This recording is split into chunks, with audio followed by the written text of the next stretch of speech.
Booking.com. An intellectual property case debated remotely without any of the justices or attorneys able to see each other. Today's audio feed was streamed live to the public, also breaking a long-standing tradition in a building that stands for decorum. Unlike the usual free-for-all questioning, the justices spoke one at a time in order of seniority. Fox's David Spunt in Washington. Two Republican members of Congress demanding that FBI Director Christopher Wray produce all documents and communications referring or relating to Crossfire Razor, the FBI's code name for its investigation of Lieutenant General Michael Flynn, the former national security advisor. Previously sealed FBI documents released last week seem to show that Flynn was set up by FBI agents who'd interviewed him. A West Virginia woman being held on charges that she had top-secret information. Elizabeth Jo Shirley is charged with retaining national defense information. The document from the National Security Agency is believed to show military and political details regarding a foreign government. The specific charge she faces needs the accused's permission to be filed. That is said to be an indicator of preparations to plead guilty. This is not Shirley's only encounter with the law. Last year, she was accused of kidnapping her young daughter when she didn't show up for an agreed-upon return of the child to her father. Gernal Scott, Fox News. Reuters is reporting United Airlines is telling employees it expects to cut thousands of jobs beginning in October, believing that demand for air travel will not recover by then. I'm Jack Callahan. This is Fox News. Bored at home? Now's the perfect time to get things done. Start that project you've always wanted or finish one. At East West Rental Center, they know you've reached the end of the internet and need to get outside, and they're here to help. Get the right equipment: water blasters, wood chippers, mini backhoes, carpet cleaners, floor buffers, and much more. They're open Monday to Friday from 7 to 5, Saturday from 8 to noon, and closed on Sunday. Call East West Rental Center, 646-1463, or visit them in Upper Dumont. Horizon Properties can empathize with individual property owners during this trying time. The last thing you should worry about is collecting rent or sending a repairman to your property. With their web-hosted property management system, Horizon can reach out to tenants, vendors, and owners alike and maintain the current prohibition requirements. Let Horizon Properties take care of it all. Help flatten the curve by remaining safe at home. Call 646-7616 or 777-7792 or visit horizonpropertiesguam.com. Horizon Properties, always there for you. Subway is still serving the subs you love. Delicious subs made fresh and easy to get for takeout. And now with their family takeout special, get a free footlong when you buy two. Visit any of their convenient locations today. Subway, make it what you want. Tall Tales with Bob Klitzkie is brought to you by Bank Pacific. Banking on the Pacific for 65 years. Welcome to Tall Tales with Bob Klitzkie, the only show on talk radio where common sense is a lot more common. Phone lines are now open at 888-TALK. That's 888-8255. And now, The Point proudly brings you Tall Tales with Senator Bob Klitzkie. All right. A well-regulated militia being necessary to the security of a free state, the right of the people to keep and bear arms shall not be infringed. You disagree with that, real Joe Cruz? No, sir, I do not. Thank you very much. The beginning of Tall Tales, a respectful recital of the Second Amendment to the United States Constitution, quite often followed by a news article concerning that amendment, its use, its misuse, those who would take it away from us, those who are defending it along with us. I've got an article here from Bearing Arms, the title of which is SCOTUS, that's the Supreme Court of the United States, sidesteps Second Amendment cases in Monday's orders. After considering nearly a dozen different Second Amendment-related cases in conference on Friday, the Supreme Court released its list of orders from the conference this morning. The bad news is that the court has not yet accepted any of the cases, but the good news is that they haven't dismissed any cases either. Law and Order notebooks there, real Joe Cruz. Now, I've explained before that the way cases get to the United States Supreme Court, either from one of the 13 circuit courts of appeal or from one of the Supreme Courts of the United States or territories is by the means of a paper called a petition for a writ of certiorari. Appellants would file that paper, or the petitioners would file that paper. If 4 justices like it and sign off on it, a certiorari, writ of certiorari is granted, and the case will come before the Supreme Court. It's pretty hard to do. There are usually 80 petitions issued in a year, 8,000 petitions. And later on in this program, I will explain that phenomenon a little bit more, because the petition for a writ of certiorari filed by the government of Guam was denied, meaning that the so-called Davis case is not going to be heard by the Supreme Court, but we'll get to that in a minute. So we had that New York case, the New York State Rifle and Pistol Association versus New York City, which we all had high hopes for, because it dealt with a very restrictive New York law dealing with actually moving a firearm away from your house. So it looked like we were going to get some Supreme Court language on what it means to bear arms and what restrictions a state could place on a citizen's right to not only keep arms, but to bear arms. But you'll remember that the city of New York and the state of New York changed their laws after a petition for cert was filed. Supreme Court decided that the case was moot.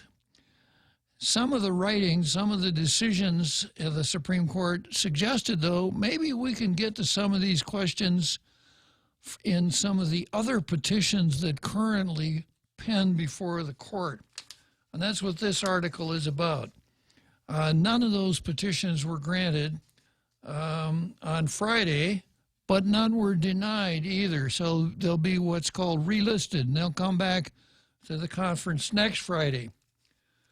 Going on with the article, there was a lot of speculation last week that the court would quickly agree to hear at least one of the challenges after Justices Alito, Gorsuch, Thomas, and Kavanaugh stated that the Supreme Court needs to hear a Second Amendment case sooner rather than later to address lower courts' misreading or unwillingness to abide by the Heller and McDonald decisions, which held that a citizen, as you were a person, has an individual right to keep a firearm in his house.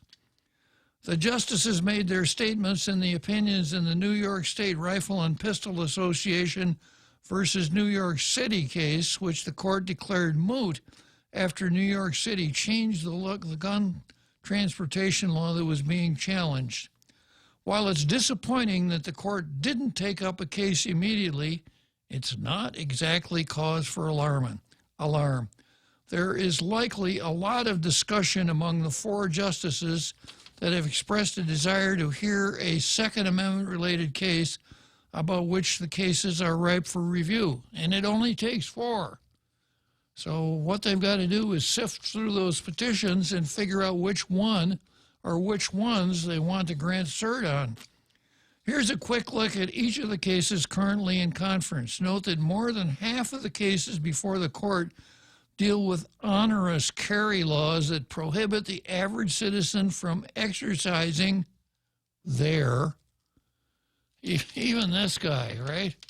Their right to bear arms. You start out with Mance versus Barr, a case challenging the ban on interstate sales of handguns. Pena versus Haran is a challenge to California's micro-stamping law, which took effect in 2012 and has curtailed not only the availability of new models of handguns, but has also caused existing models of handguns to be barred from being sold in the state. Rogers versus Gruel, Cheeseman, and Cheeseman versus Polillo, and Ciolek versus New Jersey all deal with challenges to New Jersey's carry laws and justifiable needs to requirements for a carry permit. What that means is if you apply for a permit to carry a firearm, like our firearms license, you have to put down your reasons why you need to carry a firearm.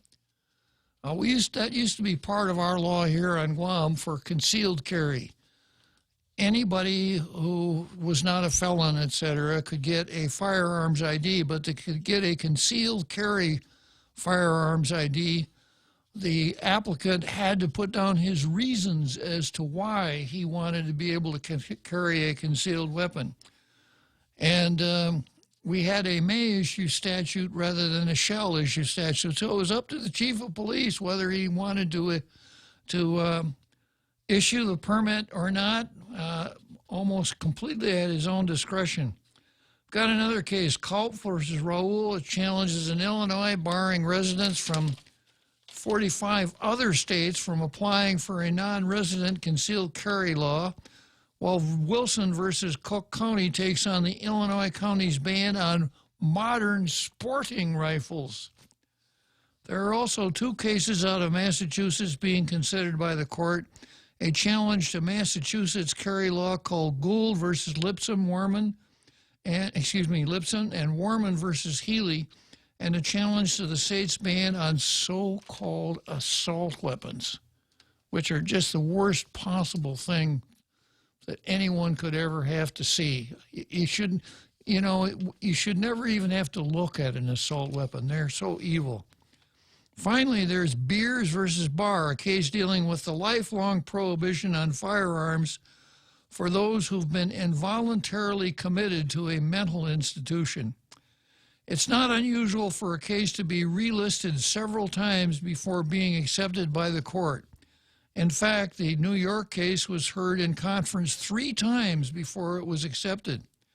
Which of these cases will ultimately be heard by the Supreme Court is still unknown, but I'd say the odds are good that at least one of these cases will be accepted in the not-too-distant future. So that's good news for us, for those of us here on Tall Tales and the international radio listening audience that value our freedoms under the Bill of Rights, the second of which is the right to keep and bear arms.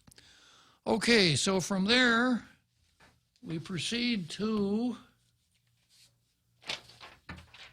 Demi Courtney.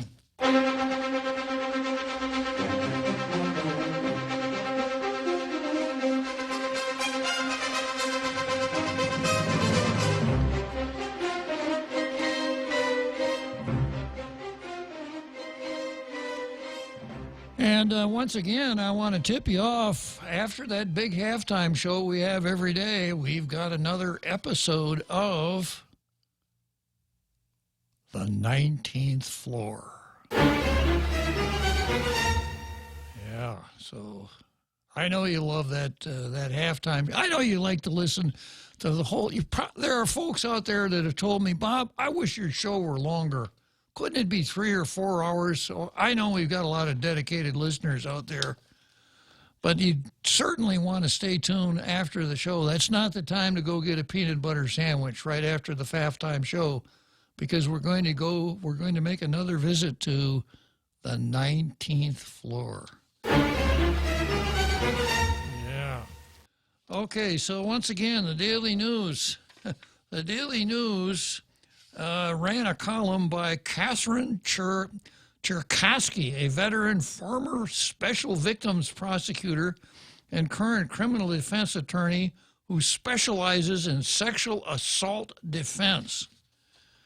And, this is a classic Daily News editorial. It's special to USA Today. It's not a local editorial, but it's kind of tickles me. Early in October 2018, amidst the hysteria surrounding the confirmation hearing of Supreme Court nominee Brett Kavanaugh, I wrote an opinion piece for USA Today questioning the wisdom of the, quote, believe all women rhetoric that many cited in condemning Justice Kavanaugh without any critical analysis of the allegation against him. Remember the Me Too movement? Yeah, it happened to me too, when I was just a young girl and later on. And the rule here is when a woman says it, believe all women. This was a rule that was good at that time. It was a rule that would be good for all time. If you asked our governor how long the validity of that rule would last, what would she say, Real Joe Cruz? Forever. Forever. Yeah. Okay, going back to this editorial, less than 2 years later, the biggest proponents of this movement at the time of the Kavanaugh hearing seemed to be backtracking on its logic. Joe Biden, the presumptive Democrat nominee for president, has been plagued by allegations ranging from not respecting personal space to unwanted touching, culminating now with an allegation of actual sexual assault by a former Senate aide named Tara Reid. The debate, as with Kavanaugh, is whether this assault actually happened. But the analysis, this is different this go around. According to traditional Me Too logic, there is automatically enough evidence to believe the Reid allegation and to describe Biden's career as a result. On its face, this case should be a straightforward application of the believe all women approach. But the calculus is suddenly changed now that it's a Democrat on the receiving end. Many in the Me Too movement have traditionally interpreted the noble goal of eradicating sexual violence from our society to mean that you must believe all women. Now those same people are backtracking on their own advice. Well, there are some examples, et cetera, but I think you get the point, and it's a good editorial. It's not local, et cetera, but it's worth reading, and it once again points out the hypocrisy of the Democrats. If it's a Republican nominee to the Supreme Court, and you have the most outlandish allegations that are not substantiated by any objective facts, it would tend to prove up the unsupported allegation of the alligator, Christine Ballsy Ford, then the rule is simple. Believe all women, no matter what. Believe all women. Every single time, at every single circumstance, no matter what, with only one exception. And that is if the person, the accused, happens to be a Democrat. Well, then, we kind of got to we got to give them the benefit of the doubt. Everybody's innocent and until proven guilty. And we got to, no, we can't rush into this thing. Yeah. Right, Real Joe Cruz? Yeah. Yes, sir. Okay. All right. So instead of going too far into that editorial, I promised a little bit more information about physical distance and the shelter at home and the Wuhan virus pandemic and the efforts to deal with it versus killing the economy in the process. And here's an article that I want to read. It's by a guy named Mike Ford, a retired infantry officer who writes military foreign affairs and occasionally dabbles in political and economic matters. Imagine, if you will, an edict from your mayor, governor, the president, or all three. This edict targets you and 30 million other citizens simply because you were a member of a specific economic class or category of worker. Your vacation has been determined to be non-essential. The directive is clear. You will forego your wages for an indeterminate period of time. You have no choice. If you fail to comply, you face fines or imprisonment. The stated objective of all this are to preclude the medical system from being overwhelmed and to increase the lifespan of 1 million people, many of whom would perish within 6 months anyhow from already existing conditions. This is exactly what has happened. The federal government, I got to correct this. Once again, you see the word federal often used in various publications. It's wrong. We don't have a federal government. We did it one time, but we don't have a federal government anymore. We have a national government. And the folks in the national government think they run the whole country, sometimes interfered with by 50 administrative districts referred to as states. So when I see the word federal government, I quite often edit it using my editor's prerogative here to make it correct. So the national government has encouraged mayors and governors to enact certain social distancing guidelines and forbade workers in non-essential occupations from earning a paycheck. This has, over the past month, caused over 30 million people to become newly unemployed and unable to feed their families. This number will continue to rise. It's not much of a reach to believe we could hit 20% unemployment, numbers we haven't gotten to since the Great Depression. There is little to no actual science behind this draconian decision. Experts told us that by sacrificing the jobs of 30 million people, we would, quote, flatten the curve on new infections and thus keep our hospital system from being overwhelmed. The experts and their models have been proven wrong, and again, time and again throughout this debacle. The expected tidal wave never struck the hospital system as a whole. Point of fact, because of deferred procedures put off in order to free up bed space for the expected surge, many hospitals have laid off staff, and some have shut their doors permanently, like we did with the skilled nursing home. We shut the doors of the skilled nursing home. The United States is now exporting ventilators. As more and more information comes in, we're seeing that this virus is not nearly as infectious as previously thought and is far less deadly. When it comes right down to it, this disease is going to end up with a mortality rate at or below our annual flu average.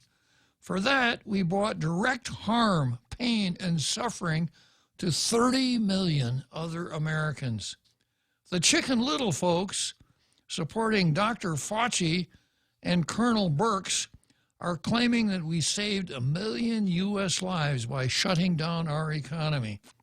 Fine. Let's do some math.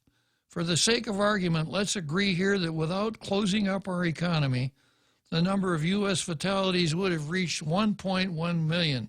Let's also assume that by invoking Dr. Fauci's draconian measures, we were able to cut that number down to 100,000.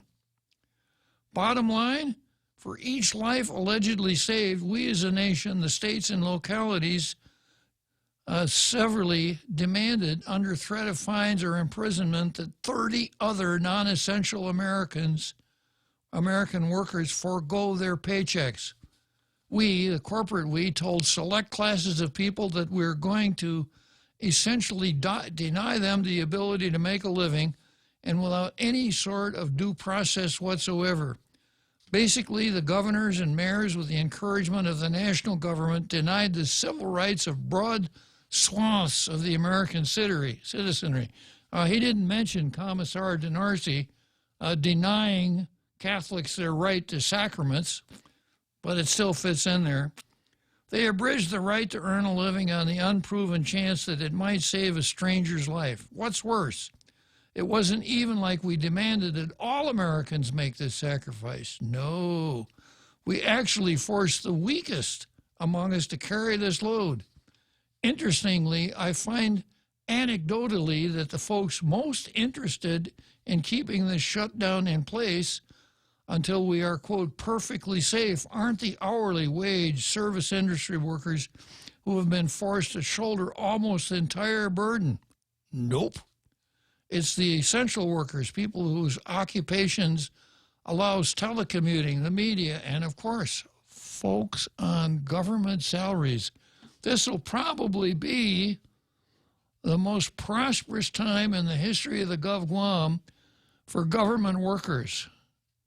Because if you're a GovGuam worker, you fit into one of two categories. You get paid to stay home, watch TV, plant your garden, whatever you do when you don't have to work. 40 hours a week, you get paid and you don't have to work. For those who do work, they draw double pay. They draw their stay-at-home pay, and they draw their going-to-work pay. And then thanks to Lou's executive order, in addition to that, they draw another 10, 15, or 25% Wuhan virus pay.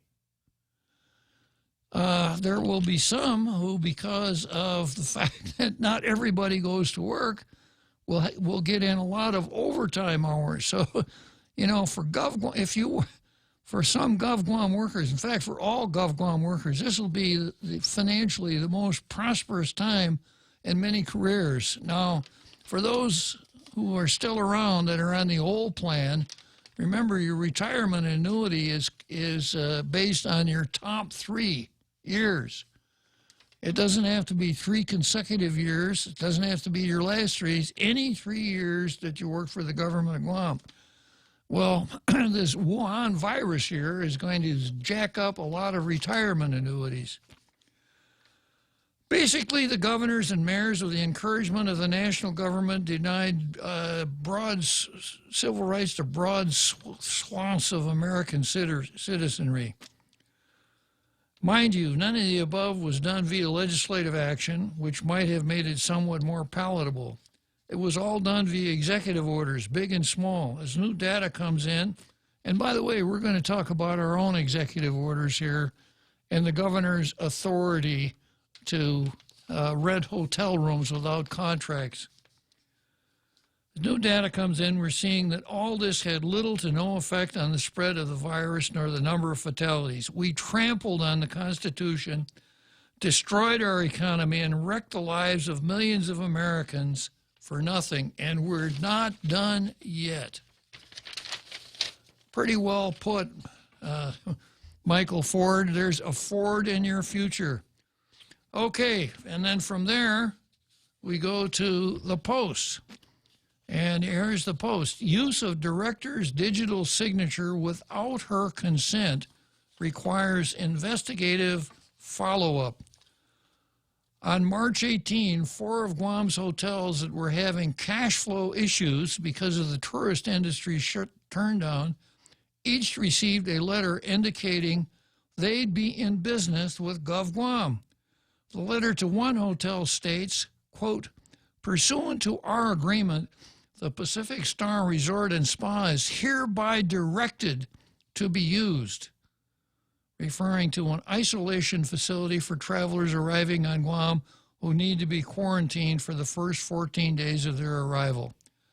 Using the office of the governor of Guam's seal, similar letters were sent to Days Inn Guam, Wyndham Garden Guam, and Santa Fe Hotel.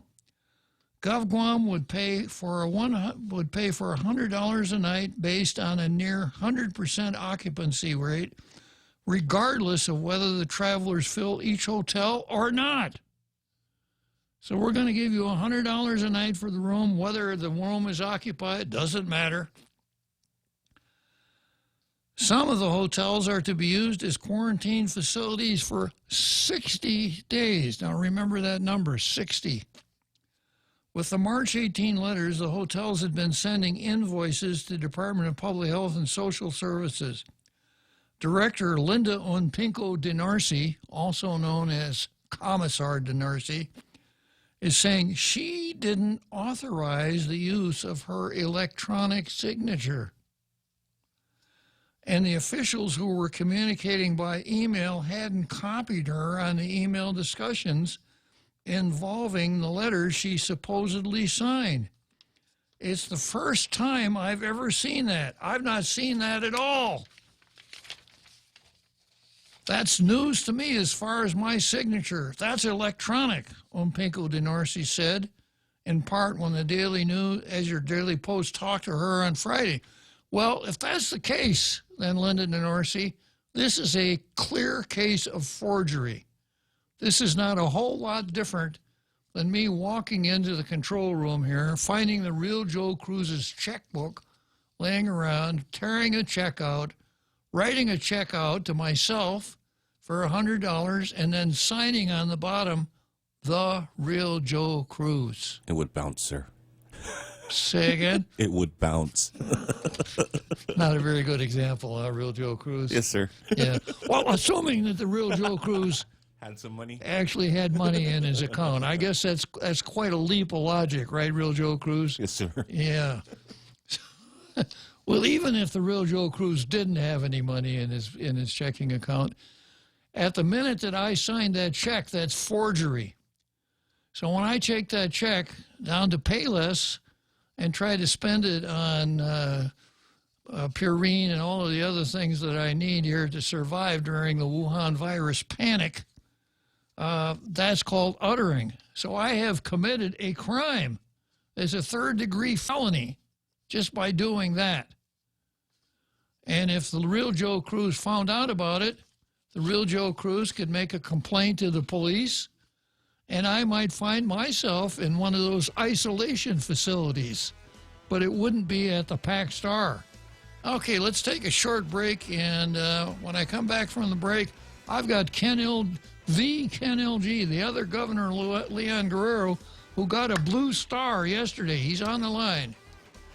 The Extra Point with Jerry Roberts of Guam Training. Hi, I'm Jerry Roberts, and every day on The Ray Gibson Show, I get to comment on the incredibly diverse, fun, challenging, sometimes frustrating, often exciting, but always interesting world of work. I hope you'll be there with us. You can find daily transcripts of The Extra Point at guamtraining.com. Tune in every weekday morning at 7:20 for The Extra Point with Jerry Roberts, brought to you by Guahan Insurance Services and First Hawaiian Bank on 93.3 The Point. Half a day. This is Michelle from APL Guam. Here at APL, our expertise and extensive network can help you grow your business and reach out to more markets. As a responsible carrier, APL is also committed to a sustainable future, whether it's protecting the environment or investing our efforts in giving back to the community. Our dedicated teams in Guam and on the U.S. mainland are here to support you. Call 588-4651 or visit apl.com.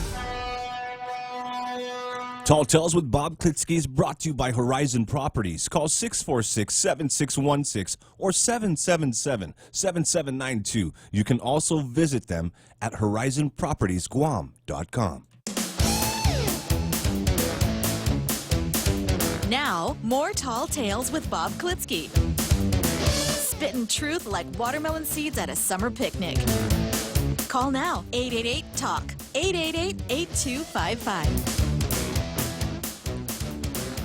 Okay, so I'm working on the editorial in today's Post, and once again, Commissar DeNorsi seems to be at the center of the news. I'll go back to that, but let me just check in with the other governor, Leon Guerrero. Good afternoon, Ken. Good afternoon, and I am honored. I mean, a blue star that's right up there with the star on the Walk of Fame in Hollywood, a Tony, an Oscar, you know. So I'm honored. I don't know if I'd be so anxious about getting a Tony, to tell you the truth, Ken.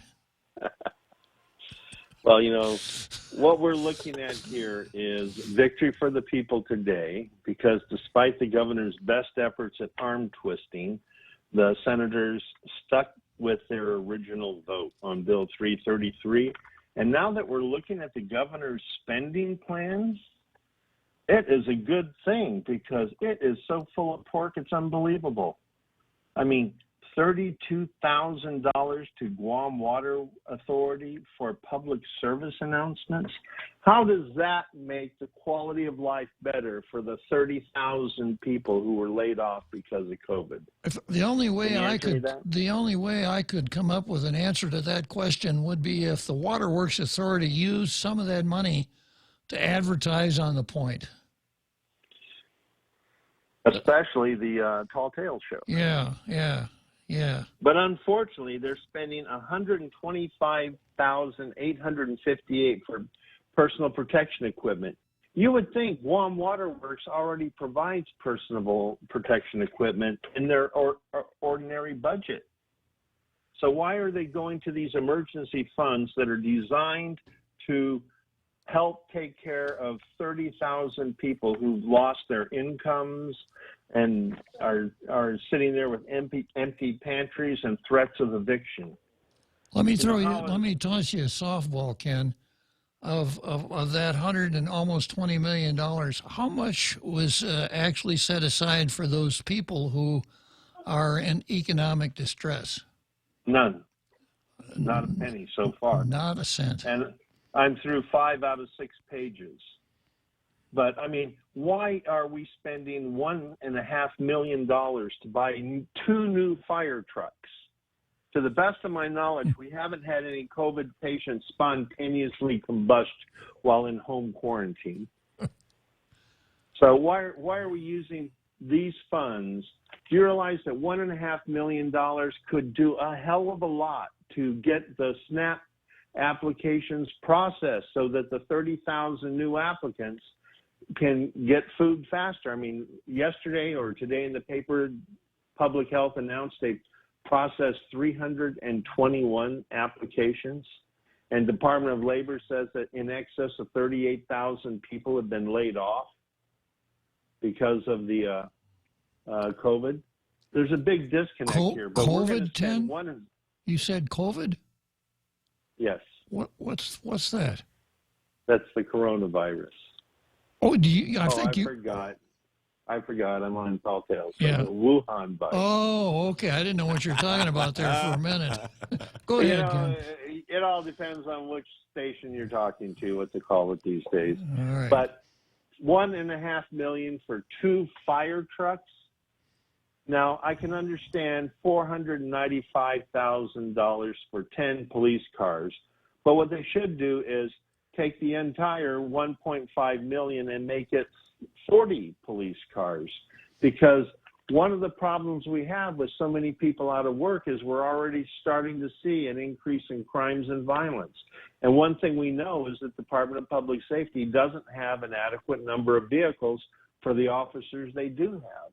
So that would be justifiable. We have 38,000 people out of work. You know, people are going to start getting desperate. We're already seeing schools and unoccupied businesses being burglarized. Now we've got murders and shootings. So we could justify the police cars. But when was the last time we had a patient test positive and catch fire? You know, that hasn't happened. And then, you know, we've got, you know, it's just unbelievable, some of the stuff that's in there. I mean, $28,000 to the Guam Public Library for cleaning. Why don't they just keep the library closed as part of the non-essential services?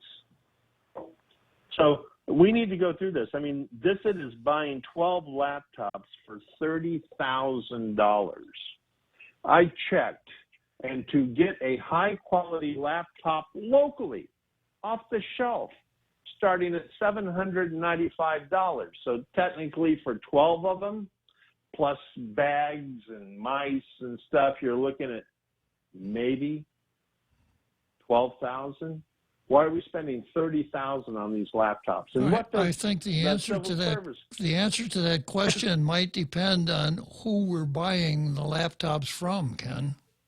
Well, that's why I'm encouraging everybody listening to go to either my Guam C4PA, Guam Citizens for Public Accountability Facebook page, or Candid News, and download the governor's plan and see for yourself how much money is being guided into. And this is a perfect example.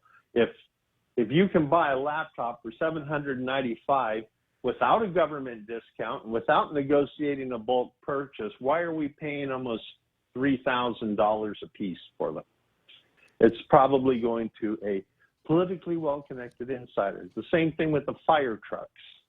So, Ken, to sum up, what you're saying then is that this money appears to be primarily spent on boondoggles, and none of it is going to the folks that we've been talking about for weeks, who are economically on the brink of economic destitution.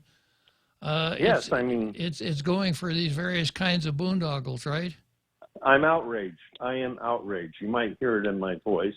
I am outraged about this because we have tens of thousands of people who are out of money and out of food. and being threatened with evictions. And I'm not blaming the landlords, because if they don't get their rent, they can't pay their mortgage, and then some company back in Chicago is going to repossess the property. So I understand that. But, here we had a chance to do like we did with the war claims. We've got $117 million in the bank right now. Why don't they take some of that $117 million? Why didn't they take that $117 million and fund the $1,200, $2,400, $500 stimulus plan? Might have helped a lot of local businesses. There are a lot of local businesses that are struggling to stay open. If people had money, it could help them. I'm thinking of the mom and pop stores in the villages. People need money to go buy groceries. And since we haven't processed any of the SNAP benefits, they can't go to those small village stores or the larger stores to buy food. Well, Ken, you've laid out your case pretty clearly here. Do you have a call to action that you want to broadcast to our international radio listening audience? Yes, our senators grew a backbone as a group and stood up to the governor. And what we need to do is have everybody listening go and look at that list and then contact the senators, make a phone call or an email and say that this is unacceptable. This money is supposed to go to benefit the people, not benefit the politicians, the politically well-connected insiders, and employees. I mean, for God's sake, why are we buying the Gagne Restoration Center a very expensive Macintosh? We should be shutting that center down and sending the staff over to public health to start processing SNAP applications, not buying them a Cadillac computer or a $740 wireless mouse and a $900 computer bag.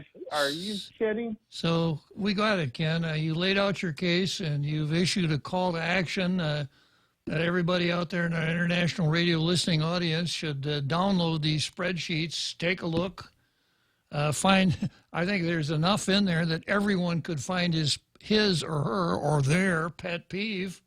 Call, write, email senators, and see if we can get some relief from this, correct? Absolutely, because every barrel we put a spike through is money that is freed up that can be actually used for the benefit of the people. Well, thanks for bringing that to our attention, Ken, and thanks for the call to action. And once You're again, welcome, Judge. Congratulations on your Blue Star. Thank you. Where's the music? Whenever you say Blue Star, isn't there supposed to be some music? Well, there was a round of applause yesterday for when you were awarded the Blue Star, but I think you were probably rabble-rousing somewhere else yesterday. So I was busy lobbying. Yeah. Okay. As is every citizen's right to do. Remember, we think it's not only a right. Real Joe Cruz will tell you it's a responsibility. Right, Real Joe Cruz? Yeah. Yes, sir. Okay, thanks for calling, Ken. You're welcome. And let's see, I got another caller here. Shepard. Yeah, I got to take a break. And then we've got Shepard probably calling from the Pac Star, but probably not the 19th floor. We'll be with you in a minute, Shepard. One of the easiest ways to prevent the spread of COVID-19 is to wash your hands with soap and water for at least 20 seconds. Let this message help you time it. Start soaping up now. The coronavirus can't survive and multiply without a host, so don't give it that chance, especially if you're more susceptible to serious complications. Groups at higher risk include the elderly, those with impaired immune systems or asthma, or who are pregnant. Practice proper social distancing by staying 6 feet away from others. Choice Broadcasting reminds you to stay safe and stay clean. You can rinse now. Cocoa Coffee Company mugs are now here. Show pride for your island as you enjoy your delicious Circle K coffee. Each generously sized 16-ounce mug is etched with Guam-inspired images like Chief Godao, Serena, Two Lovers, and many more.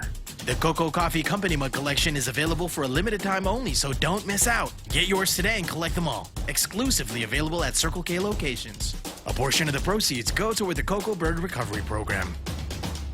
Tall Tales with Bob Klitzkie is brought to you by Security Title, making sure you actually own the property you think you just bought.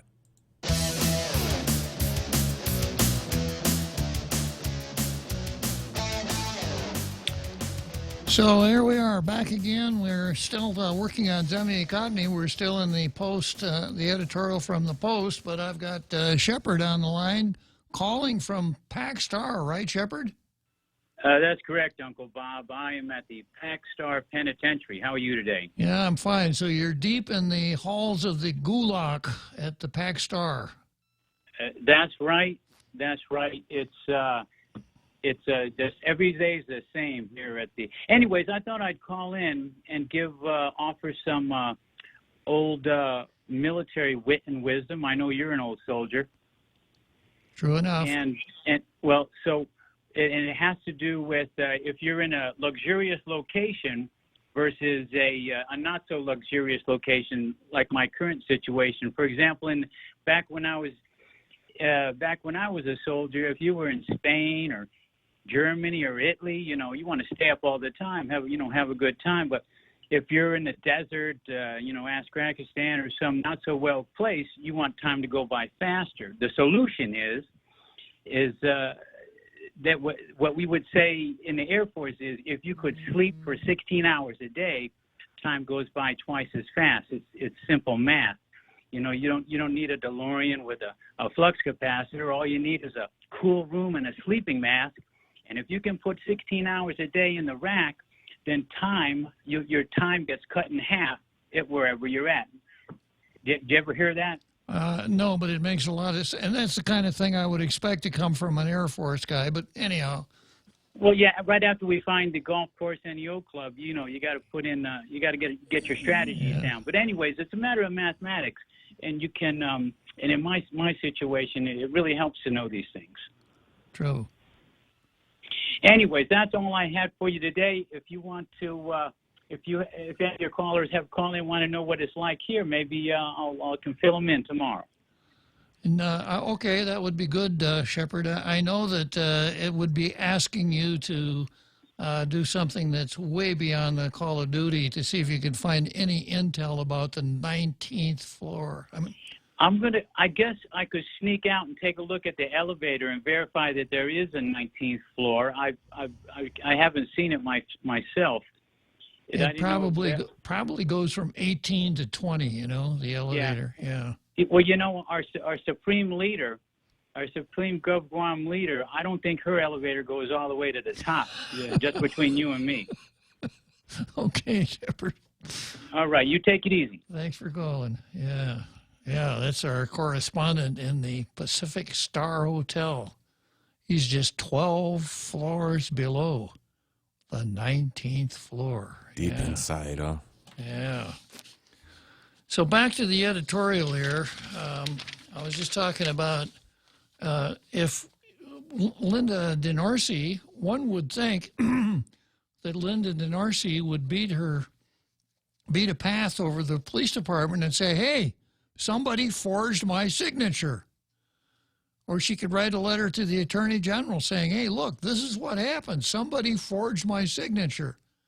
And I'm a little bit concerned because if they could do it once, couldn't it happen again? And where will my signature turn up next? I don't want this to happen. That's why we have a law in the book called forgery. Now, I haven't gotten my crystal ball out lately, but I'm just wondering, somebody mentioned amnesia here in the Facebook comments, and I do recall from yesterday's preview of the next episode of the 19th floor that one of the items was the question, watch Linda recover from amnesia. And I wonder if she will recover from amnesia and then all of a sudden say, oh, yeah, I did authorize that. I suppose depending on where the finger of suspicion points would have a lot to do with a remarkable recovery of memory on Linda's part. And while I'm talking about it, it looks like there's a little bit of schism in the Office of the Attorney General. We have the governor's director of communications, the legendary Janela Carrera, and Carlo Branch, who came over from the legislature, being taken to the woodshed by the lieutenant governor. Not the governor, but the lieutenant governor, who agreed that there were a lot of irregularities in the procurement initiated and basically under the control of the governor's son-in-law, Hai Wen. Now, how long can conduct like that be tolerated within the walls of the executive chamber? And, of course, we can only speculate on the departure of Tony Babauta. Is one night on the 19th floor, is that enough to doom a person to unemployment forever? Forever? Well, let me get back to this editorial here, see if I can finish it up before the big halftime show. In one email on April 1, June M.C. Bora, an administrative services officer at the legal office of the Governor of Guam, wrote to Lori Tamanang, a policy advisor in the governor's office, per Sophia's instructions, kindly requesting if you can insert Linda DiNarci's digital signature on the attached 4 letters, please, and send back to me to send out. So apparently Lori Tumaneng has the ability to use the electronic signature of Commissar DiNarci. Very interesting. The editorial goes on to say, we have obtained Ms. DiNarci's approval to use her digital signature on the attached letters. The email from Bora states, the email was referring to Sophia Diaz, an attorney who works in the governor's office. Early in the process, in mid-March, governor's legal counsel Hai Wen was taking the lead in securing verbal agreements with certain of the hotels and even directly receiving invoices, particularly from laundry service provider called The Laundry Solutions. Now, my suspicious mind here, Real Joe Cruz, causes me to wonder, are we dealing with money laundering? Oh.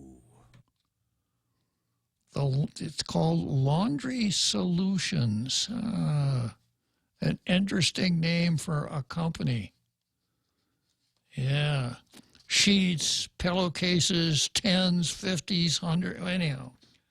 For the most part, here's another quote. I have checked with Lester on a budget prior to proceeding. All other times I have acted on the direction of the governor, stated Hoon.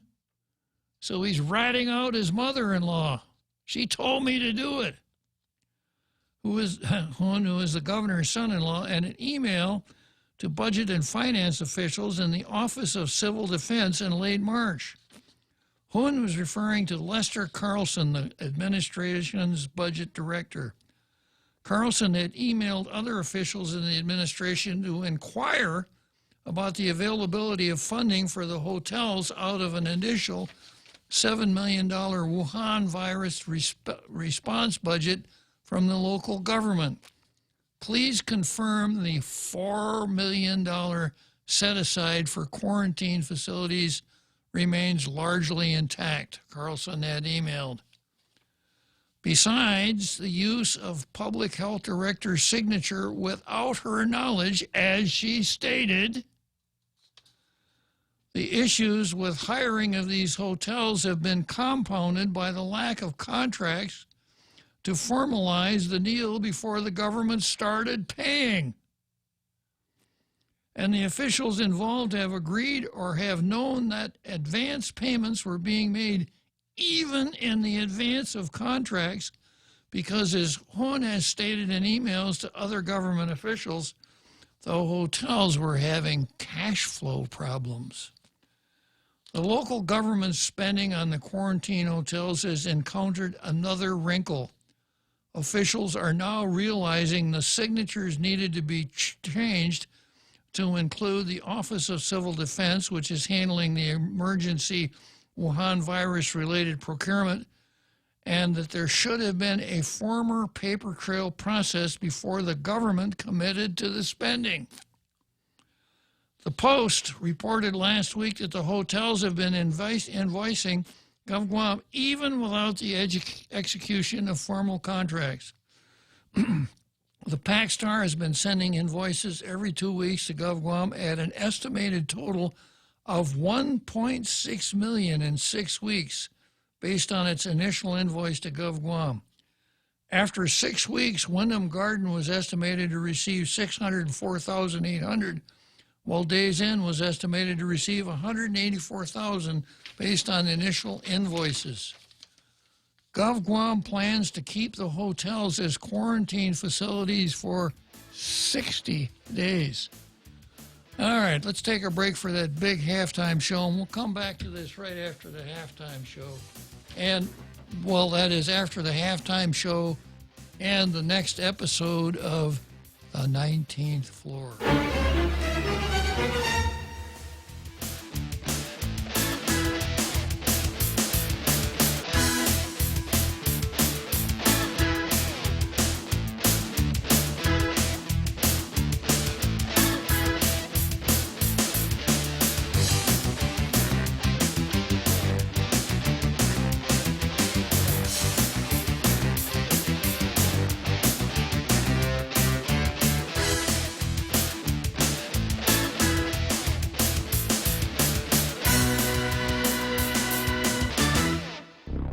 The Point is KUSG, Hagåtña, Guam, 93.3 FM and 104.3 HD3.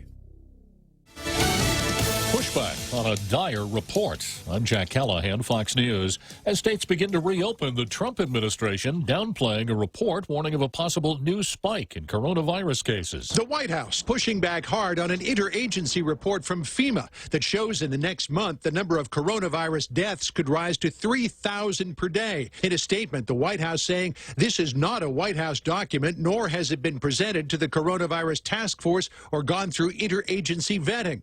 This data is not reflective of any of the modeling done by the task force or data that the task force has analyzed. Fox News is told Dr. Deborah Birx has seen the report and disagrees with the projections. That's Fox's John Roberts at the White House. Don't look for any members of the coronavirus task force to testify before Congress anytime soon. The White House writing congressional committees that any requests for testimony must first be approved by the White House Chief of Staff. One chamber of the federal legislature is back at work. For the first time in more than 5 weeks, Senate Majority Leader Mitch McConnell opened a full session of the Senate. But now the time has come for us to continue conducting our nation's business in ways that are only possible with senators here in the Capitol. The week is mostly dedicated to confirmation votes and hearings. No additional coronavirus response legislation is expected, a complaint of Senate Democratic leader Chuck Schumer. There can be no doubt that this will be one of the strangest sessions of the United States Senate in modern history. And signs are posted on walls and floors reminding people to space apart. Fox's Jared Halpern. The House isn't scheduled to return until next week over virus worries. Asian stock markets closing Tuesday mixed, down nearly 3% in Tokyo. Dow futures are trading more than 230 points higher. America is listening to Fox News.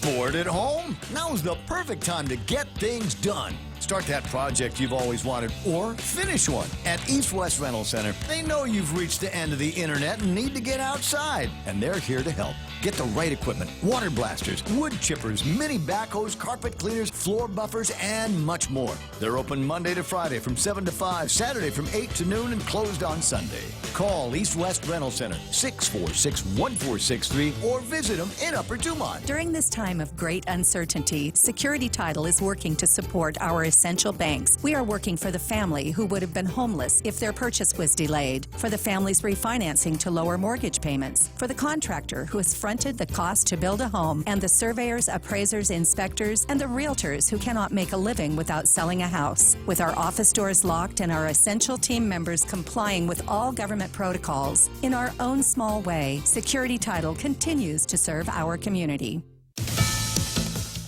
Problems with one of the fighter jets assigned to keeping the president safe. One of the Air Force F-15s assigned to protect President Trump while he was at Camp David this past weekend had to make an emergency landing. It came in at Joint Base Andrews in Maryland with its landing gear malfunctioning, so it had to land on its belly, the fuselage. A spokesman for the base says there were no injuries to the pilot and runway operations were unaffected. An investigation into what happened is ongoing. In Washington, Jill Nato, Fox News. The Food and Drug Administration revising a policy that has allowed coronavirus antibody tests to reach the market without proof they're effective. Companies offering those test kits for sale now required to prove their test's accuracy within 10 days.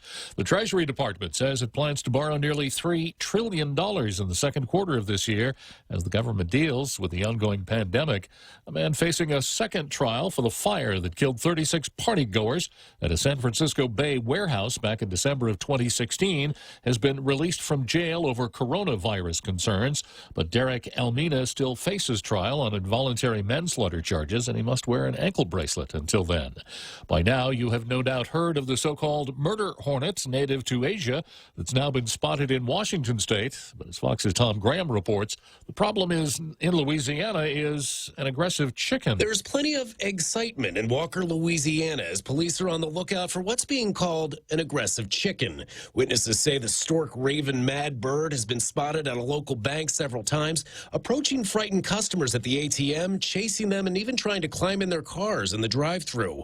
Walker police say they've responded several times to try and catch the fowl, but each time the bird manages to fly the coop and escape.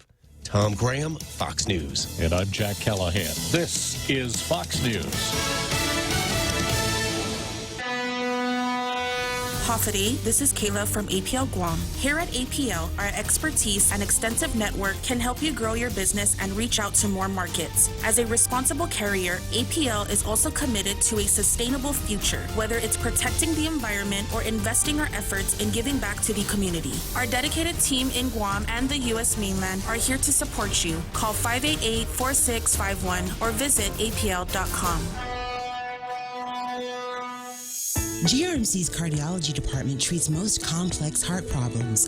In our catheterization lab, cardiologists use imaging equipment to treat clogged arteries that can cause heart attacks or heart failure. We perform balloon angioplasty, stenting, and other life-saving cardiac procedures. If you suffer from a heart condition, have your provider refer you to GRMC's cardiology clinic at 645-5500. GRMC, where patients are partners. Subway is still serving the subs you love. Delicious subs made fresh and easy to get for takeout. And now with their family takeout special, get a free footlong when you buy two. Visit any of their convenient locations today. Subway, make it what you want. Tall Tales with Bob Klitzkie is brought to you by Bank Pacific. Banking on the Pacific for 65 years.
So here we are, finished up that big halftime show that we have every day. Nobody in the stands, nobody on the field, but we still do the show, especially the cannon fire. And as per my announcement at the beginning of the program, it is now time for a little drama. This will be the third time that we did promos for the new Tall Tales TV show called, what's it called, Real Joe Cruz? The 19th Floor, sir. I think it's noteworthy to mention, though, this is the only television show to ever win a Tony and lose a Tony. Well, the fact that we chronicled the loss of the Tony is the reason we won the Tony. Yes, sir. Okay, so with no further ado, I give you now to the Real Joe Cruz to do a promo for the second episode of The 19th Floor. Don't miss the exciting second episode of the new TTTV production of The 19th Floor.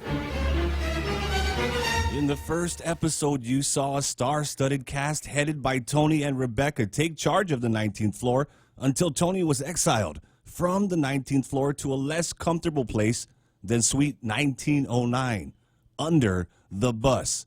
Watch Carlo eat crow. Watch Josh drive a bus into the parking lot. See Janella and Carlo hide when they see the bus. Will Linda find her electronic signature? Will Linda's memory be miraculously restored? Smell the smoke as Linda burns the First Amendment. Will the Guam Bar Association investigator find Haig on the 19th floor? Watch Janella. Oh, my mic was muted. Watch Janella. Muted again. Muted from the 19th floor. So this preview can't continue. The Real Joe Cruz signing off from the next episode of the 19th Floor.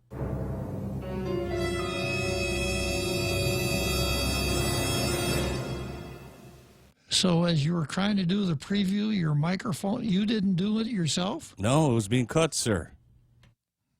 The long reach of the 19th floor.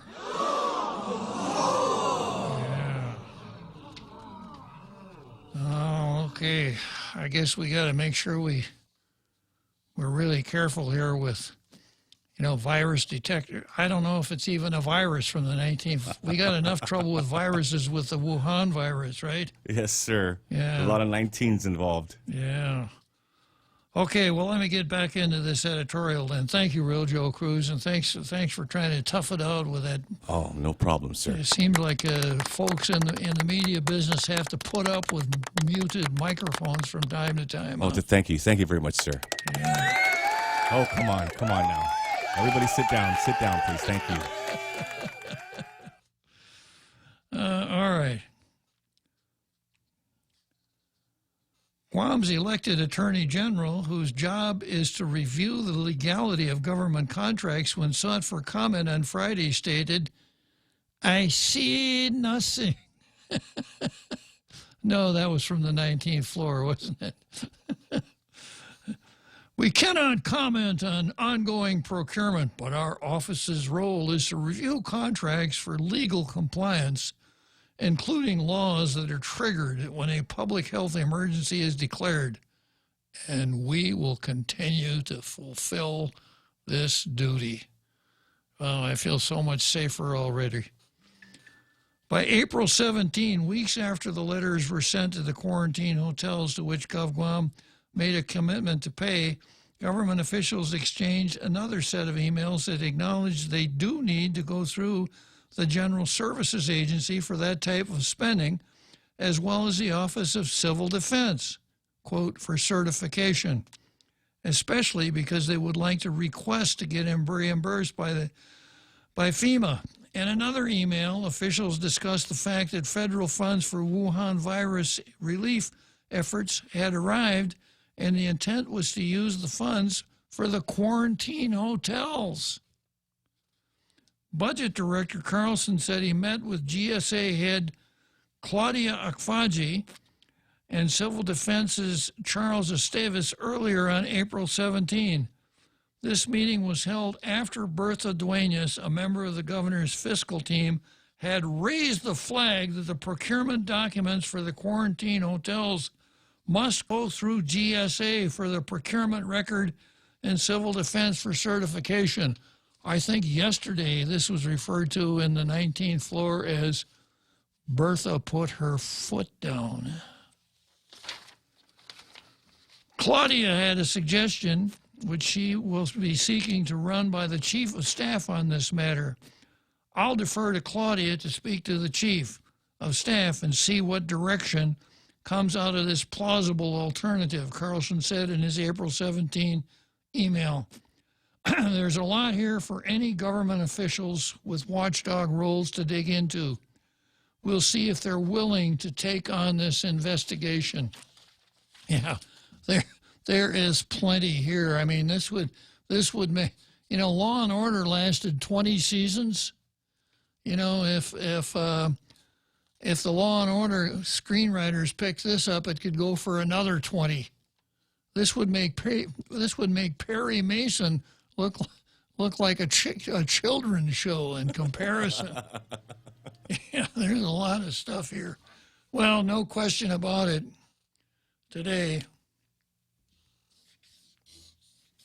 Blue Star goes to the Post again.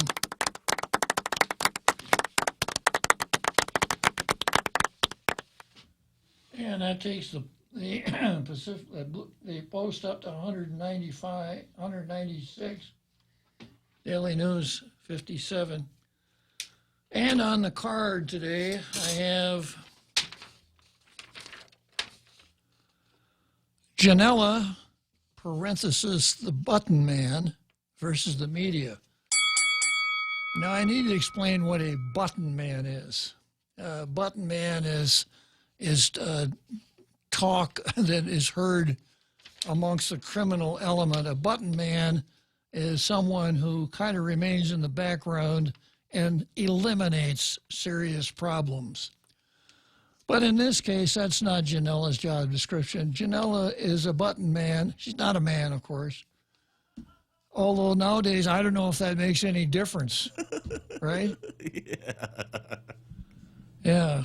In this case, she has the button that mutes out the microphones. I don't know. Maybe she's the one that muted you out. That's possible, muted you sir. out, Real Joe Cruz. I wouldn't rule it out, sir. Yeah, so it's Janela, the button man, versus the Shelton versus the 14. This was on the card before as the quarterback versus the governor. Then we've got Lou versus decolonization, Commissar DeNorcy versus the First Amendment, and a little bit of side talk about forgery. Romeo versus the media, and that's probably as far as I'm going to get today. And I notice I already have a phone call here for the second half. It's Martinez. Good afternoon, Martinez. Good afternoon, Judge. It's Martinez calling you because it's a legal thing. Well, let me tell the Real Joe Cruz to get out our Law and Order notebooks then. Okay, go for it, Martinez. As you know, as expected, today the U.S. Supreme Court denied Guam's, whatever you call it, cert or whatever. Petition for cert, yeah. The Arnold Dave Davis case, which means, as we know, Arnold Dave Davis wins in the end. Arnold, many years ago, when I was on the school board, Martinez was the sole guest on the Jeff Evans show. Remember the Jeff Evans show on cable TV? I remember Jeff very well. Yes. Early in the show, Arnold Dave Davis calls up, first caller, and says, well, since Martinez is your guest for the next hour, I'm switching to another channel for the next hour. And he hung up. Well, that was very rude of him. Davis actually did that. Wow. But be it as it may be, I think this island has no choice. If they're going to have a plebiscite, we have to do what we did in the primary September 1976, in the last Saturday in January in 1982, in the runoff in the general election of 1982, and on the Commonwealth Draft Act vote twice during the second half of 1987. Let everybody vote. Don't you think so, Judge? There's just no ends about it now. What do you think? Well, that's the first item on the card, but I think it's more important to know what it is that we're going to vote on. than who's going to vote. I've talked about that before. To me, the question that we ought to vote on is very simple. I'd paraphrase, should Guam separate from the United States and be an independent sovereign country? Yes or no? All the rest is just fluff. And if that were the question, I wouldn't care who voted, to tell you the truth. I'd like to vote myself, but I wouldn't care. But as long as we keep horsing around with this free association, statehood, independence, Chamorro self-determination instead of decolonization, we're just spinning our wheels, and we're funding the separatists in government jobs so they can keep propagandizing on the public dollar is what it amounts to, Martin, is. No, I know you feel that way because I listen to your show, but I'm asking you, don't you think after today's decision, it's clear you just got to have to open the vote to everybody and that's it? If you want to have a vote, that's absolutely true. Okay, Judge, just want to get your opinion on that. Thank you. Okay, Martinez, thanks for calling. Okay, Martinez, and I got another caller calling in here before I launch into the button man.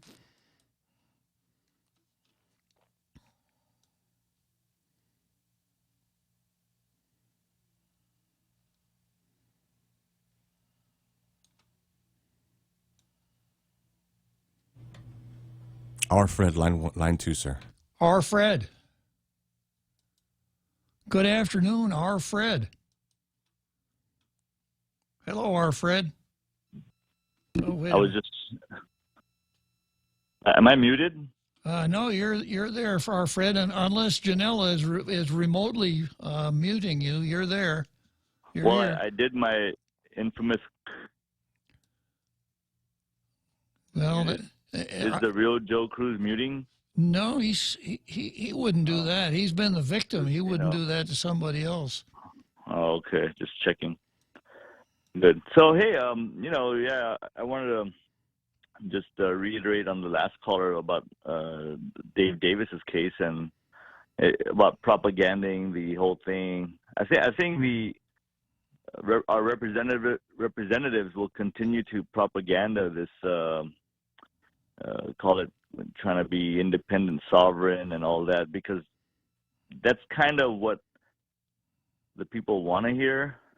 But it's for votes, obviously, right? Because so-and-so is fighting for this, and they're going to get votes for it to keep them in there.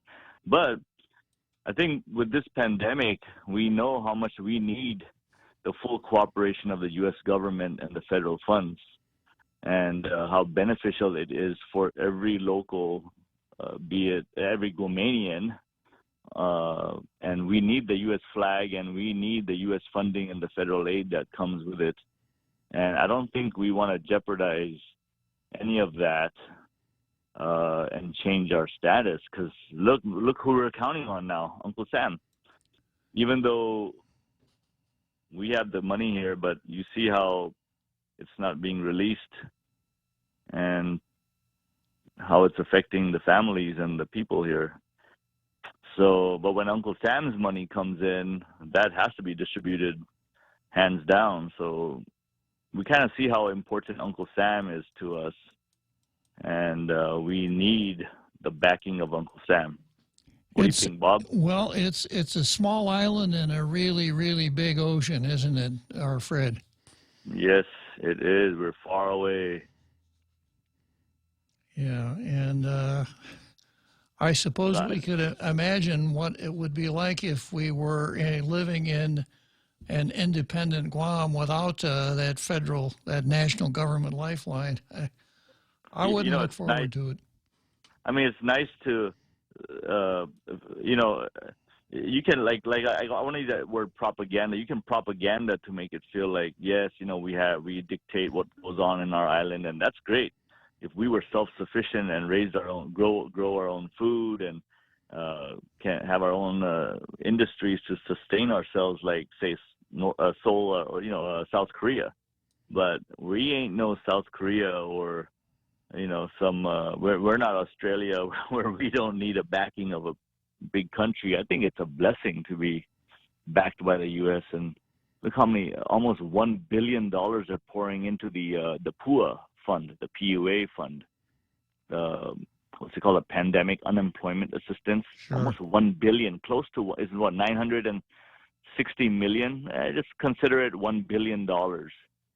Yeah, it's I a mean, lot of in money. addition with the 100-some million that came in, I mean, and then the how they're funding businesses through EIDL and the PPP programs, and wow, I mean, you think we're gonna fund ourselves if we were not under the U.S. flag like we are now? Why would we?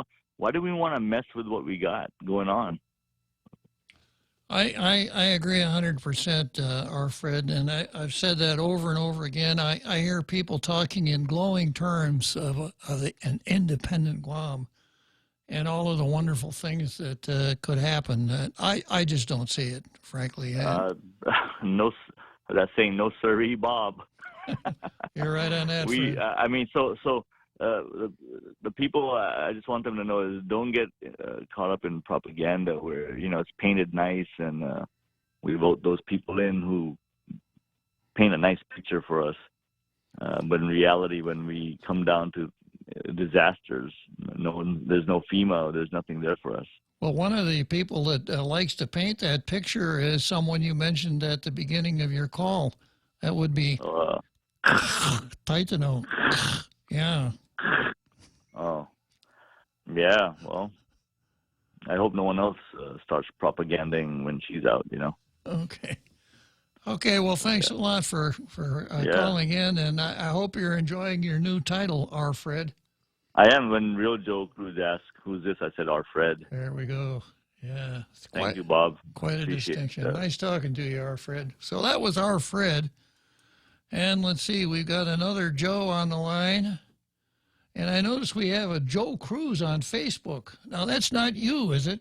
Yeah, that is me, sir. Joe Cruz is you? Yes, sir. Not the real Joe Cruz. I am both, sir. You are both Joe Cruz? I am one of the Father and the Son, but not the Holy Spirit. That's big of you. Okay, well, let me see what another Joe's got on his mind this afternoon. Good afternoon, another Joe. Hey, Bob. How you holding up with this Wuhan lockdown situation? If I can do tall tales for a couple hours every day, I can handle anything. It's so revitalizing. It's such a strength builder. I'm fine. That's great. Yeah, I don't know how much longer the population is going to tolerate not being able to get out and help themselves. Bob, a lot of this free money from Uncle Sam was really meant to help stimulate, to help jumpstart, help jumpstart and also help people because they're not earning money. But really, the strength of the free market in the American democracy is people helping themselves. Sure. And if they're being kept in lockdown, that's just not happening. So you got this pent up energy and this frustration combined. That's not healthy. People are going to eventually it's going to manifest. Suddenly, they're going to start. It's either going to have a toll on the immediate household, or I think the better outcome or solution would be to stay in contact with, as much as possible, with social distancing with the larger community, including with the protests. And anyone who has a concern that they want to voice, I think it's important that they do so for their own well-being. It's just not really sure how that will happen. I think it just has to continue. It has to be a little bit more frequent. You know, it's happening gradually, but people need to get out more and find a way to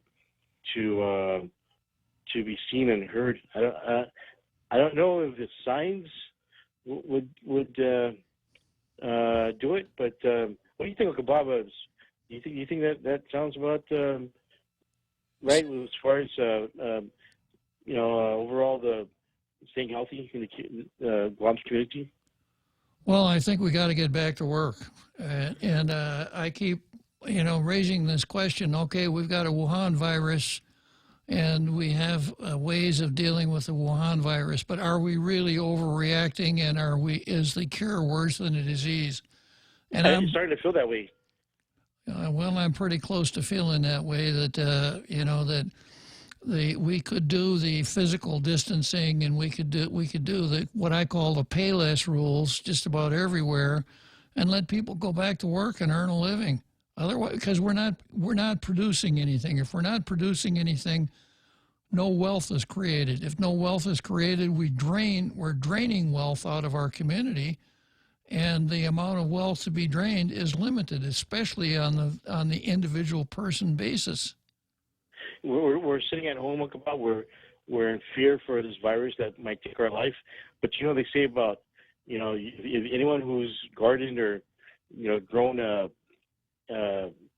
something, plant, a tree, whatever, if your plant isn't growing, it's dying. That's right. It's withering. So you could probably compare that to your fellow person. And so I just hope that there's some more activity. I don't know where. I think the churches would have the leaders that could show us how to do that.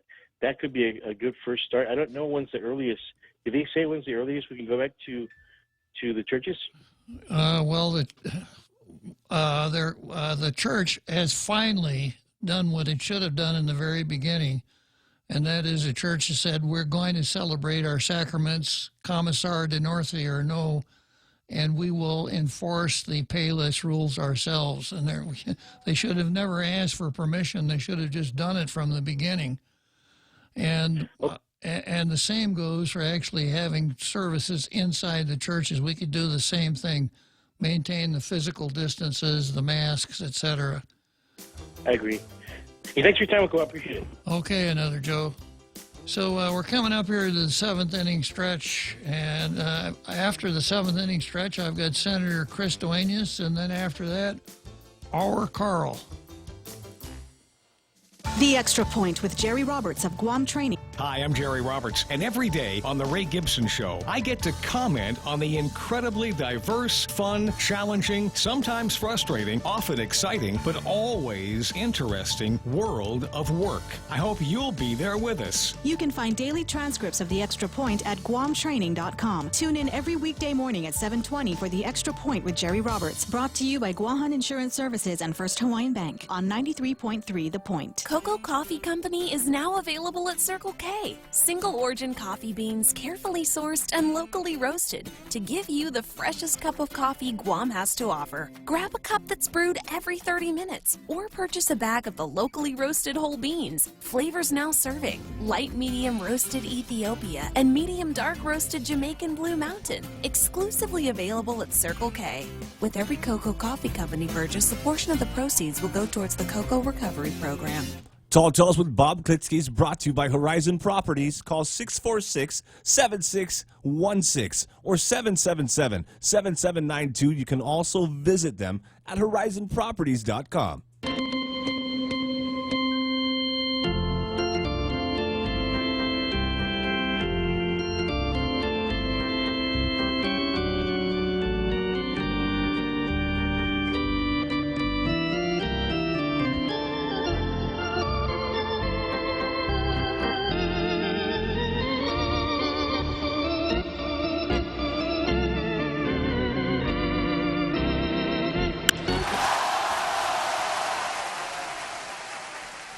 So there we are, seventh inning stretch, Wrigley Field, Chicago, empty ballpark, empty ball field. Tall Tales continues as active as ever and as electrifying as ever this afternoon with the able assistance of Senator Chris Duenas. Good afternoon, Chris. Have a day, Your Honor. My Marine, Senator, and my favorite talk show host. I really like the way our Fred thinks, and I'm glad he's a regular now, and I'm glad you've bestowed that title. I'm a little bit jealous, though. I almost want to be our Chris. Well, it's probably a more laudatory title than senator when you come right down to it, isn't it, Chris? I think you're right. I think we can even put honorable in front of that. Yeah, I've known lots of senators, but I think there are only 3 hours on Tall Tales right now. That's about right. You know, going back and looping back to the Dave Davis issue, the reason why I really completely agree with your assessment on, and also looping back to Martinez, my primo's discussion as well. I think obviously it's everybody votes, but I like the way you frame it, and I'm gonna kind of give a reason why, and it matches, in my opinion, nationally and locally with regard to not only propaganda but just a different way of generational way of thinking. I agree with you that this should be just one fundamental question. You know, do you believe Guam should become a sole and separate, independent, a nation, country, territory, whatever you want to say, or yes or no?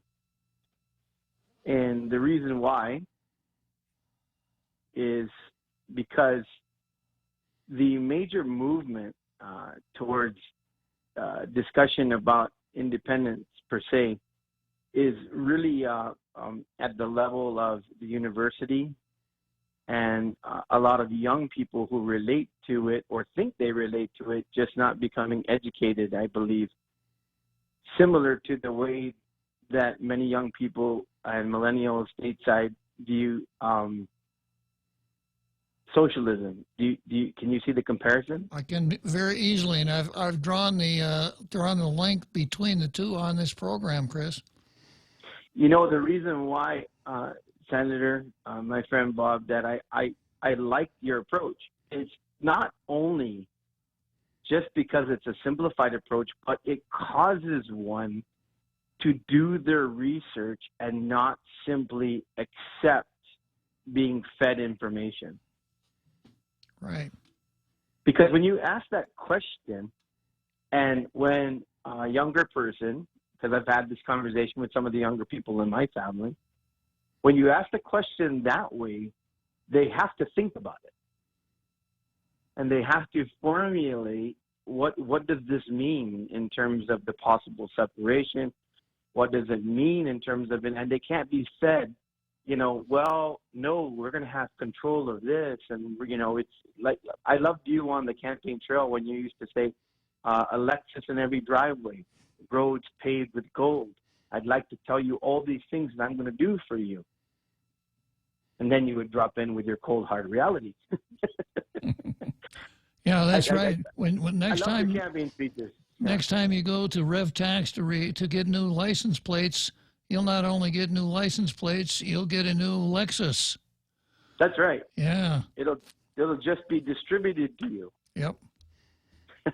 but I'm sure you see where it follows here in this, because I have a lot of great conversations with millennials in my family, but I also have the challenge.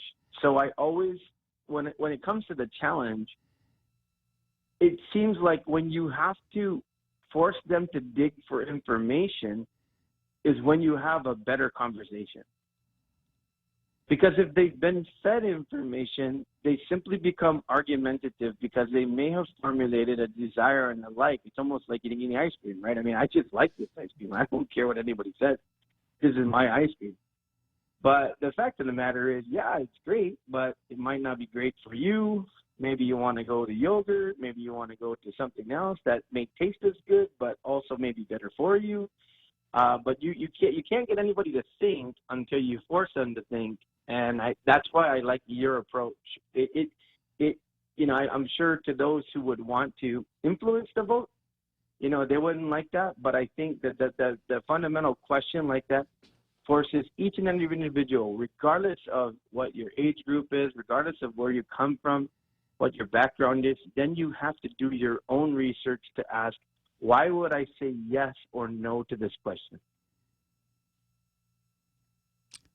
You're right, Chris. Thanks for allowing me on your show, Bob. I always enjoy it, and I'm looking forward to our Carl.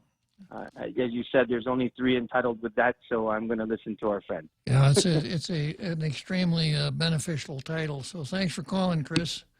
And somehow we lost our Carl. Is it the same phenomenon that muted your mic, do you suppose? Possibly, sir. Yeah. Oh. I've never known our Carl to hang up when he was in the on deck circle. That's true, sir. It's never happened. It's never happened before. I wonder if maybe they're monitoring the program down at the 19th floor. I guarantee it, sir. Yeah. Okay, well, Carl, if you want to call back, we'll pick you up. If not, I'm going to jump into the card here. First item on the card is Janela the Button Man versus the media. Nataloop Policy Director Carlo Branch says he is responsible for muting the media at last Thursday's governor's press conference. Lieutenant Governor Josh Tenorio told KUAM's interactive talk show containing Wuhan that he expected Branch and Nataloop Communications Director Janela Carrera to apologize to the people of Guam and the media. This is what we call taking Carlo and Janela to the woodshed. Oh, we got Senator Moylan, Jimmy. Which is it, Jimmy or Senator Moylan? Oh, Senator Jim Moylan, sir. Senator Moylan doing his Jimmy routine? Yes, sir. Yeah. Oh, hello, Senator Moylan. I'm going to tell you a story about Missouri. Good afternoon, Jim. Hello. Hello. Good afternoon. Just having a little fun with you there with the name. We have a Jimmy that calls here from time to time who has his own particular style. Oh, understand. Or you can also refer to me as Moylan's Marauders.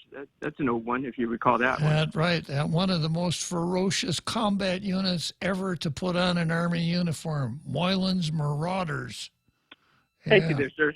Under your leadership, I appreciate that. Thank you. But we did have we were called to session. We were called to the battlefront today, and a couple of things did happen. But first, I just had a few comments about the governor's plan for the CARES Act budget, and I'm glad. Hopefully she finally reached out and maybe answered a few of my requests that I've been trying to get answered for quite some time. And usually she does that by way of the media. But either way, I'm glad she did something about listening about the struggles of what people are going through right now. And well, I'm certain that her relief fund for those in need to put food on their table comes out to like $300 for an individual, but you also have to be within a certain threshold, and that doesn't qualify everybody really, and that's what my concern is. So it's her plan isn't sufficient for me, and there's other people out there, individuals that were furloughed whose salary is slightly higher and above that poverty line, and they probably won't qualify for this. So it's just unfortunate. But I do have a bill, 35035, that I was hoping to get on today's emergency session, and that addresses that. And it provides $800 for individuals who lost their jobs because of the impact of this situation, the pandemic, and to working with Department of Labor, who already has a list of names to go for. But as I heard on the governor's presentation today, that she said basically my measure of Bill 350 is moot. And I don't agree with that. I think 350 it will be heard, and I plan to continue to push it. But let's examine the test for mootness here. We talked about that earlier in the show in the Second Amendment context. So if you have an idea and the governor has an idea, and she implements her idea, doesn't that make yours moot? In her contents, then yes. And basically, she went from mutes to moots. So. Okay. Yeah. Well, it could have been worse. She could have done her Red Queen routine and said, "Off with their heads." That's right.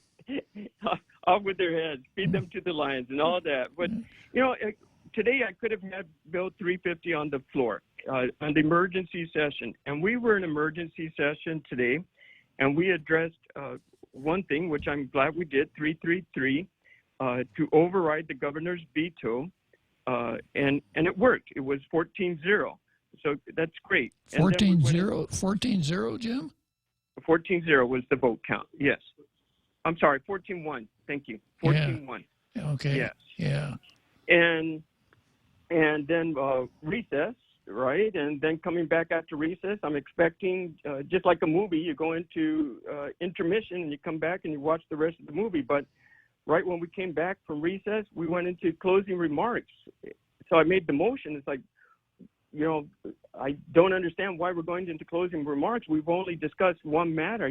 We came into special emergency session to address this pandemic situation, and there are a lot of bills that can help the people, to include Bill 350, and I also had 351 for the small businesses as well.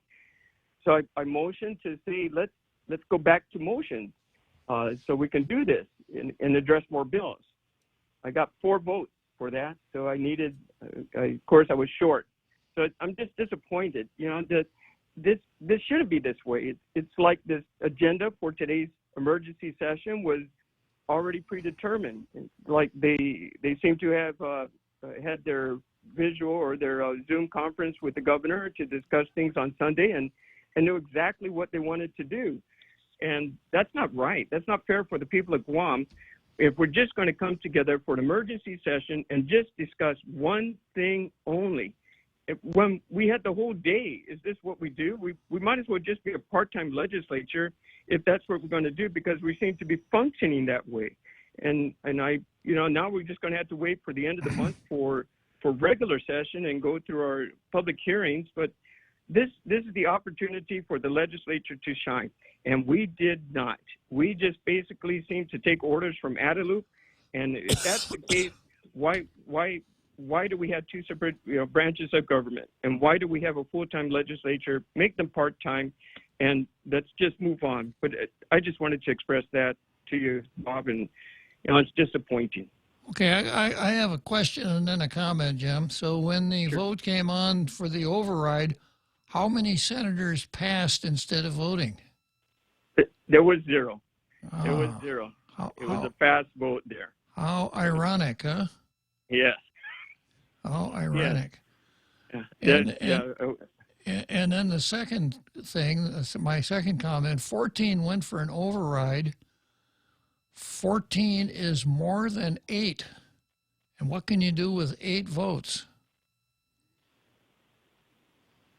You could have. The measure basically passed. But what can a senator who can garner 8 votes do at the legislature when, in those rare occasions when it is in session? You can pass another motion, move something to the floor. Well, let me give you a hint. You remember the movie Wizard of Oz? Yeah. You remember when Dorothy threw the bucket of water on the Wicked Witch of the West? She melted. And what did she say? The Wicked Witch is dead. All my power, you little brat, all my powers are going away. I'm melting. So how could you throw a bucket of water on someone and make all her powers go away, Jim? Well, I'll give you a hint. 8. 8 votes. That's right. Chapter 19 and the emergency declaration could be ended with 8 votes by this body, and that would bring us back to normalcy. That's correct. Normality, yeah, it would. So, if you go down to the baseball diamond to play baseball, and there are 14 people there, and 9 of them go out to play, and they won't let the other 6 on the field, what do you do? You win the game. Well, you don't sit around and just watch. You got to do something, right? Right. That's right. Yeah. So I think that, I think this is perhaps not the time for patience, but, for some action. You remember how you provoked the legislature into actually having a session? There's a few days standing in the sun holding a cardboard saying, we need to help the unemployed. Yeah. And that's nothing premature. We need to get session going. Yeah. Yeah. It could come down to that again. It could come down to that as well. Well, the folks are depending on you. We've got a Democrat governor, and we got a Democrat supermajority in the legislature, and they've shown us what they're going to do. They're not going to do anything at all unless it directly benefits them immediately. So you guys are the hope of the people for, take some action. And by the way, we were also excited at the beginning of this legislature when we had, we got 10 women in the legislature and we got a female governor. What a wonderful thing, right? Well, we've already determined that the women can screw things up just as bad as the men, right? Talk about equality.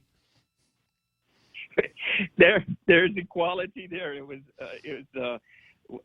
really well shown. As I won't discount that at all, sir. I won't discount that at all. Yeah. Okay, Jim. Well, all right. We're rooting for you. Hang in there. I appreciate it. Thank you, sir. All right. Senator Jim Moylan. And no sign of our Carl. I don't know. Must have had his phone hacked. Did he say chapter 19, sir? Yeah. And 8? This is so weird that everything is 19. 8 is half of 19. The 19th floor, COVID-19. Chapter 19. Yeah. There's Jimmy. He's on the line, sir. Yeah. Wow. This is Jimmy? Yes, sir. But we got to go to a break. Not Jimmy Moylan, right? No, sir. Okay, so we're going to break for the home stretch here, and then I'm going to come back to Jimmy, the man from Missouri. Everyone has a busy schedule these days, and sometimes we forget to schedule our routine dental checkup and cleaning. Don't neglect your dental health. Schedule one today with Dr. Robert Yang and his Smile Team, conveniently located at the East West Business Center on Marine Drive, Upper Tumon. Call us today at 647-8702 or 3. Again, that's 647-8702 or 647-8703. We make smiles happen. Horizon Properties can empathize with individual property owners during this trying time. The last thing you should worry about is collecting rent or sending a repairman to your property. With their web-hosted property management system, Horizon can reach out to tenants, vendors, and owners alike and maintain the current prohibition requirements. Let Horizon Properties take care of it all. Help flatten the curve by remaining safe at home. Call 646-7616 or 777-7792 or visit horizonpropertiesguam.com. Horizon Properties, always there for you. Tall Tales with Bob Klitzkie is brought to you by Bank Pacific. Banking on the Pacific for 65 years.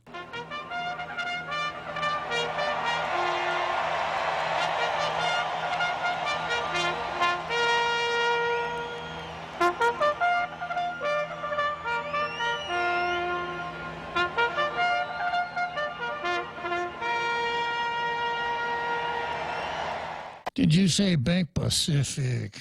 I did, sir. Yeah, courage. Yes, All you need sir. is courage. Yes, sir. All right, we got Jimmy on the line. Good afternoon, Jimmy. Hello. Hi. Oh, howdy. I spend the time in prayer and meditation, and I think I've come up with an answer to a couple of deep metaphysical questions. Uh-huh.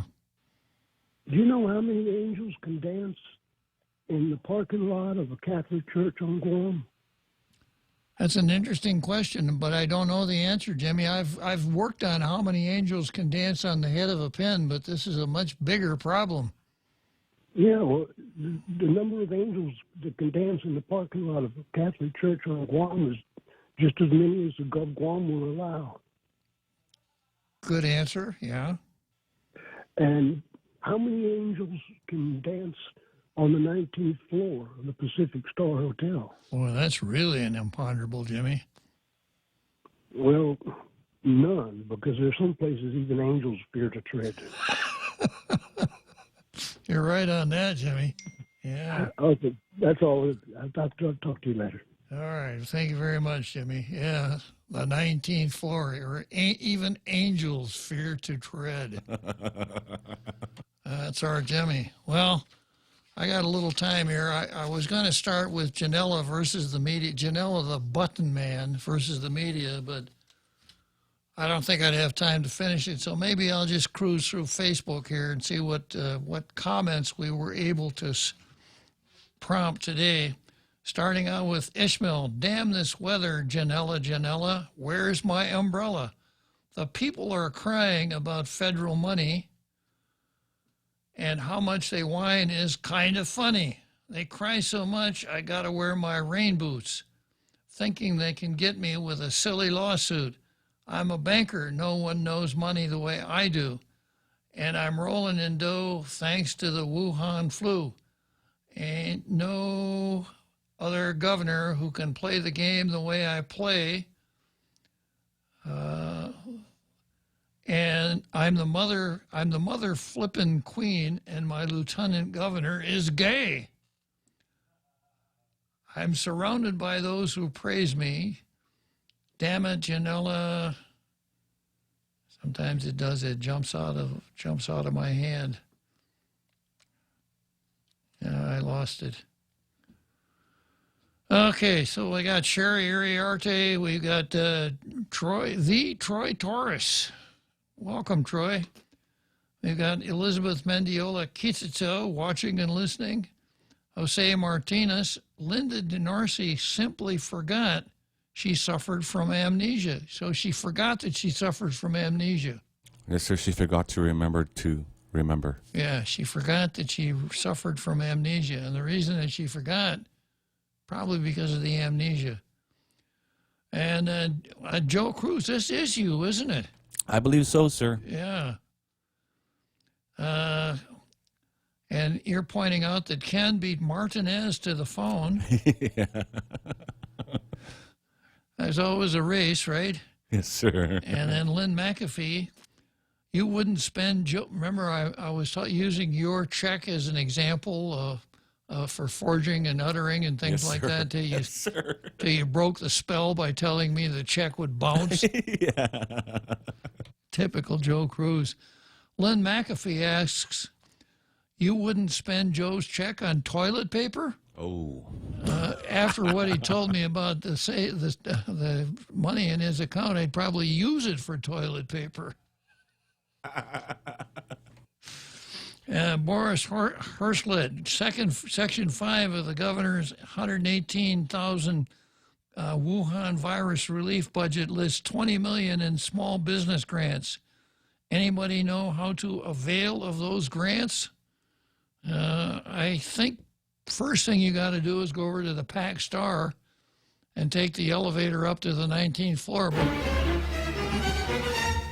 before you go up to the 19th floor, make sure your will and your final papers are all in order, of course. And we got Jerry Schoenholz. I forgot I told someone to rob a bank for me. I'm good, right? James Adkins. Now this is a James Adkins. This is not the James Adkins. This is a James Adkins. Yes, sir. The program is still in the development process. And then back to Boris. I hope they do some kind of staggered application process. They do a lot of staggering there on the 19th floor, so that's probably not too far-fetched, Boris. Some sort of staggered application process so the tiniest businesses get to apply first. And Pam is here with expressing her greeting, as is Mark Cruz. And Mark Cruz asked PTAC. Who is PTAC? I don't know. Therese Garcia extending a greeting. And Boris Herslet, the Laundry Solutions is a DBA. They are a real company. Well, I don't know. I think the Laundry Solutions, do they have any kind of affiliation with the 19th floor Real Joe Cruise? I have no idea, sir. I'd have to talk to counsel first. Yeah. And Pam Duvall mentions a boomerang. My boomerang won't come back. Dennis Poley, what banks hold the mortgages for the hotels chosen? A good question. We know that the Bank of Guam has the big one for the 19th floor. And Carl Kalma, I know this is late. The reason the Guam or state government wants to use Wuhan virus money for non-Wuhan things is because in state government, you never use your budget for that which you can use Uncle Sam's budget. It's free money. They have been added to the Uncle Sam's checking account and given a stack of blank checks. Yes, Guam needs the fire engines, and now they have the money. And Edita Sardea is watching. She and her husband were here yesterday. Good afternoon, Edita. Lynn McAfee, Twilight Zone. Okay, so we've come to the end of another perfect day here on Tall Tales. I don't even need to do a card for tomorrow. I can just use today's card, which got a lot of really good stuff in it, but I didn't even get into the card. So we'll see you tomorrow for another exciting, enlightening, educational, elucidating episode of Tall Tales. Thank you.